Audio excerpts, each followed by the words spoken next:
Hi friends, ఈరోజు video వచ్చేసి boondi curry అనమాట. దీనికి కావాల్సిన ఇంగ్రీడియంట్స్ కట్ చేసి పెట్టుకున్న కొరియాండర్ అండ్ కర్రీ లీవ్స్ అనమాట. ఇంకా కట్ చేసి పెట్టుకున్న ఉల్లిపాయ ముక్కలు. ఇక స్టవ్ ఆన్ చేసుకొని పాన్ అయితే పెట్టుకుంటున్నాను. పాన్ కొంచెం హీట్ అయిన తర్వాత దీంట్లో ఆయిల్ అయితే వేసుకుంటున్నాను అనమాట. ఆయిల్ 2 టేబుల్ స్పూన్ అయితే వేసుకుంటున్నాను. ఈ ఆయిల్ కొంచెం హీట్ అయిన తర్వాత కట్ చేసి పెట్టుకున్న ఉల్లిపాయ ముక్కలు అయితే దీంట్లో వేసుకుని కలుపుకుంటున్నాను అనమాట. దీన్ని కొద్దిగా కలిపిన తర్వాత కొంచెం సాల్ట్ అయితే వేసుకుంటున్నాను, ఎందుకంటే ఉల్లిపాయ ముక్కలు కొంచెం తొందరగా ఫ్రై అవుతాయి అనమాట. దాని తర్వాత కరివేపాకు వేసుకున్నాను. దాని తర్వాత వచ్చేసి జింజర్ గార్లిక్ పేస్ట్ కూడా యాడ్ చేసుకుంటున్నాను అనమాట. జింజర్ గార్లిక్ పేస్ట్ వేసుకుంటే టేస్ట్ అనేది చాలా బాగుంటుంది అనమాట. ఇది కలుపుకున్న తర్వాత దీంట్లో 1/2 టేబుల్ స్పూన్ వచ్చేసి పసుపు, 1 టేబుల్ స్పూన్ వచ్చేసి కారం కూడా వేసుకుంటున్నాను. కారం అనేది తక్కువ వేస్తున్నాను, మేము తక్కువ తింటాం కాబట్టి. దీంట్లో టేస్ట్కి సరిపడా సాల్ట్ కూడా వేసేసాను అనమాట. ఇప్పుడు వాటర్ అయితే యాడ్ చేసుకుంటున్నాను.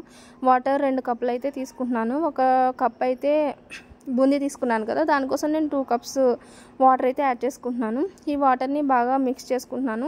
ఇది బాగా మిక్స్ చేసుకున్న తర్వాత దీంట్లో కొంచెం గరం మసాలా అనేది యాడ్ చేస్తాను అనమాట. ఇప్పుడు ఈ గరం మసాలా వేయడం వల్ల టేస్ట్ అనేది చాలా బాగుంటుంది.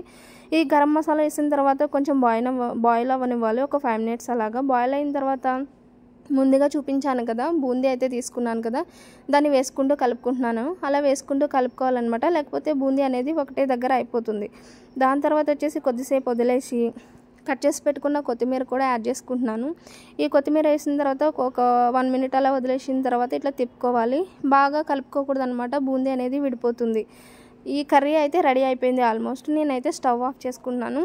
ఇప్పుడు సర్వ్ చేసుకుందాం. చూడండి, సర్వ్ చేసుకుందాము. ఈ కర్రీ అయితే చాలా బాగుంది. బూందీ కర్రీ అయితే చాలా బాగా వచ్చిందనమాట. మా పాపకైతే చాలా బాగా నచ్చింది. ఈ కర్రీ బాగా తిన్నదనమాట.